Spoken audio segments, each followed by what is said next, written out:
Hi there and welcome to the Daily Arsenal News Show. Let's dive into today's top stories. Roy Keane left amazed by £27 million Arsenal player versus West Ham.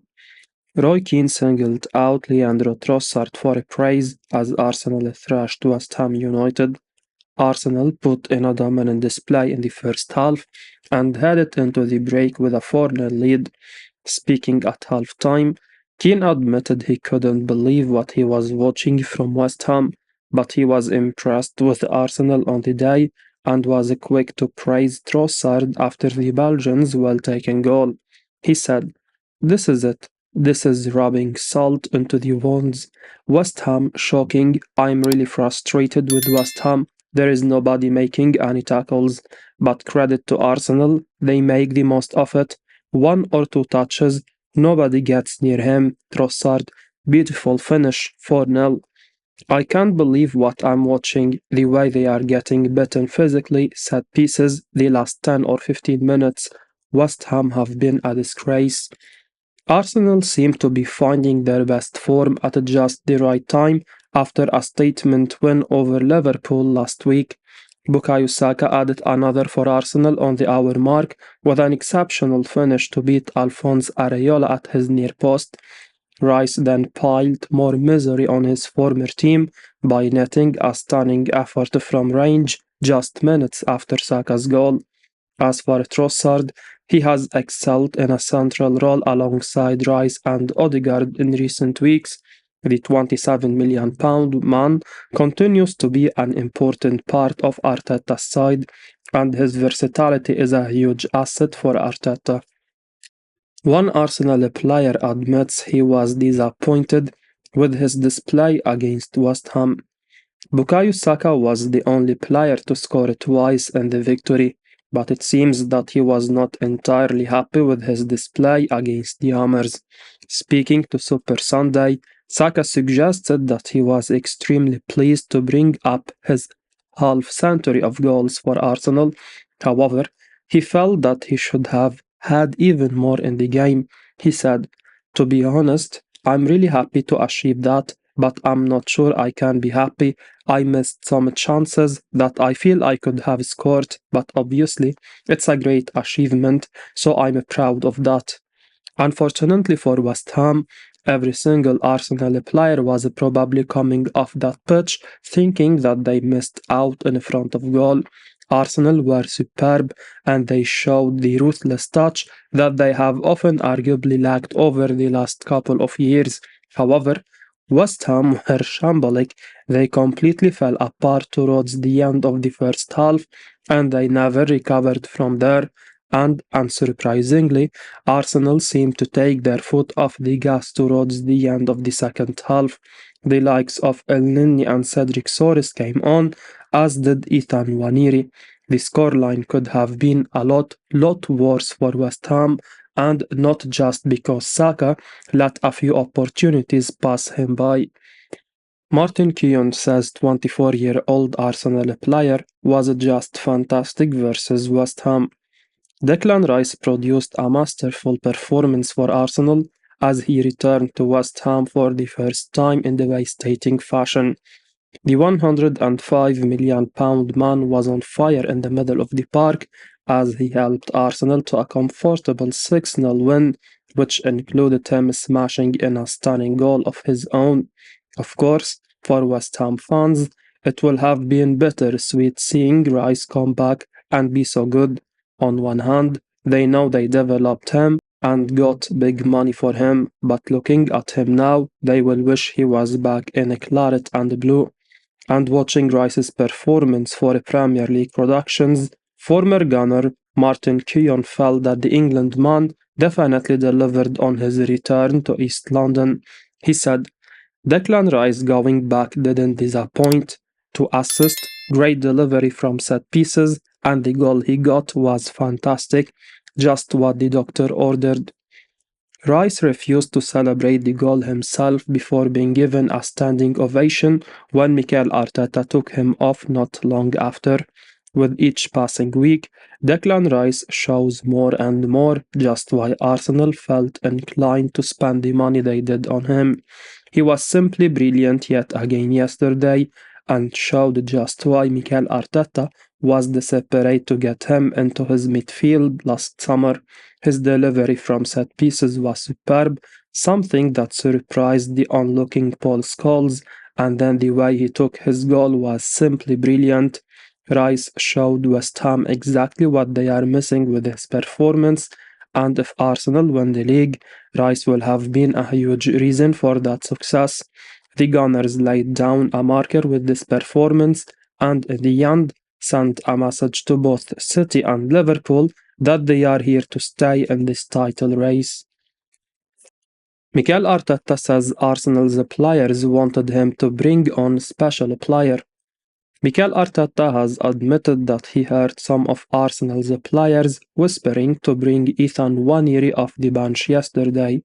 The Arsenal youngster got 13 minutes under his belt on Sunday as he replaced Gabriel Martinelli in the 77th minute.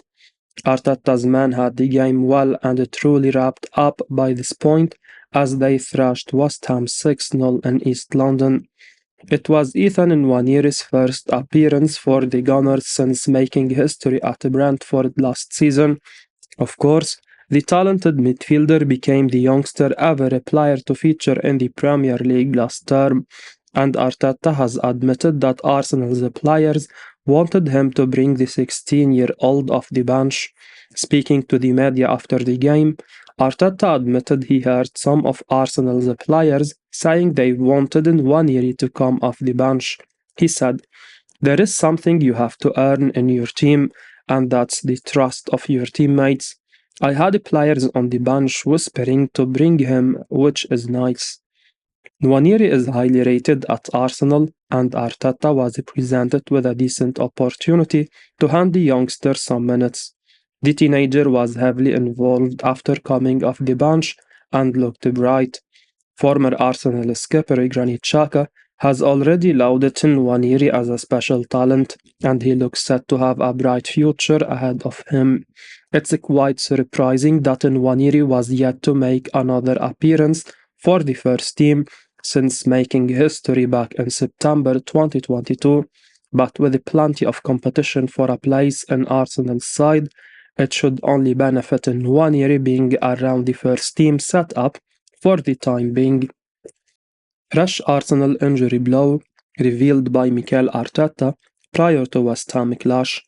Arsenal manager Mikel Arteta has revealed a fresh injury blow for the club with the news that Emil Smith-Rowe has had to miss out yesterday's visit to West Ham United. The Gunners haven't always used Smith-Rowe as a starter when he's been available, but it's also fair to say that injuries have held him back a lot in recent times and prevented him from getting enough runs of games together to truly make his mark on this side. Arsenal fans will no doubt be keen to see Smith-Rowe put these issues behind him, but Arteta has once again had to give them bad news as he discussed the England international's latest knock before yesterday's game at the London Stadium. Arsenal went into the game without a host of big names, with Smith-Rowe joining Gabriel Jesus and Thomas Partey as being out of contention, while Jorginho was also dropped to the bench due to a fitness concern. Discussing Smith-Rowe, Arteta said, as quoted by the Metro, "Yeah, Emil turned his ankle in training. It was too early for Gabi and he could not recover. Georgie has been struggling after 90 minutes after a long time as well, so we had quite a lot of issues in the week." Arsenal look like they could be genuine title challengers this season as long as they keep everyone fit, but this has been a recurring theme for them, with Partey barely playing this season, Jesus missing large chunks of last year, and this while Jurriën Timber has only managed one league game since joining from Ajax last summer. Pundit says Arsenal should have signed amazing player in January. Ivan Toney to Arsenal was the big rumor of the January transfer window. The Gunners were strongly linked with a move for the Brentford striker throughout the January transfer window, but frustratingly, a deal never came to fruition. Speaking on Premier League Productions, Clinton Morrison has been discussing Arsenal's pursuit of Tony, and while he says that a deal would have been very difficult, he says that he agrees with the point of view that Arsenal should have signed Tony last month. Morrison spoke about the striker. He said, I agree, but I don't think they would have got Tony for £50 million. I think you would have been looking at £100 million. I know what you are saying, but Brentford could have played it hard. I agree that they should have got him, but I could never see him leaving in the January window. Morrison is right. Arsenal probably could have done with signing Tony last month, but getting that deal done wasn't an easy task. As Morrison says, Brentford weren't in any sort of rush to sell their star player, and with the Premier League's profit and sustainability rules showing a bit of bite in recent times, Arsenal couldn't afford to spend massively after a huge summer outlay. There is a reason Arsenal continue to be linked with Tony. He is a player they really like, and he is a player who would make them better. But it's never easy to sign a player of this caliber in a January transfer window, especially when Brentford are looking over their shoulders and pondering potential relegation. This would have been the ideal January signing for Arsenal, but ultimately, there is a reason the Gunners didn't get this deal done in the winter window. Arsenal are still in the title race without Tony, but they would have been in a much better spot if they did land the amazing striker last month. Gunners could be handed major boost in race for left-footed forward. According to recent reports, Wolves' star Pedro Neto is anticipated to receive bids in the summer transfer window, with Arsenal reportedly showing strong interest in the left-footed forward. Despite being sidelined for 8 Premier League games with a hamstring injury, Neto has returned to form in recent weeks, attracting attention from several top-flight clubs. It's believed that Arsenal, long-term admirers of the Portugal international, will closely monitor Pedro Neto's situation at Molineux. Additionally, Football Insider have stated that Liverpool also hold an interest in Neto and could potentially enter the race to sign him alongside Arsenal in the upcoming summer transfer window. Clubs across Europe are showing interest in the electrifying 23-year-old Pedro Neto and will monitor his performance at the Euros should he be selected by his national team for this summer. The Gunners will be keeping their eye on Wolverhampton Wanderers' financial situation. If they are at risk of breaching the Premier League's profit and sustainability rules, then this could create the perfect opportunity for Arsenal to bid for the Portuguese forward. Neto has scored 3 goals in all competitions for Gary O'Neill's side this season and currently ranks joint second in the Premier League for assists with a tally of 8. This is a remarkable statistic given the amount of weeks he has missed in this campaign. Despite the recent 2-0 defeat against Brentford on Saturday afternoon, Wolves currently sit in 10th place in the Premier League table. Their next match will be an explosive contest against Tottenham away on Saturday afternoon. As we wrap up today's Arsenal news, remember to stay tuned for daily updates right here on the channel. Don't miss out on the latest updates, so make sure to hit that subscribe button and give us a like if you found this information valuable. Your support means the world to us. Thanks for watching, and until next time, take care.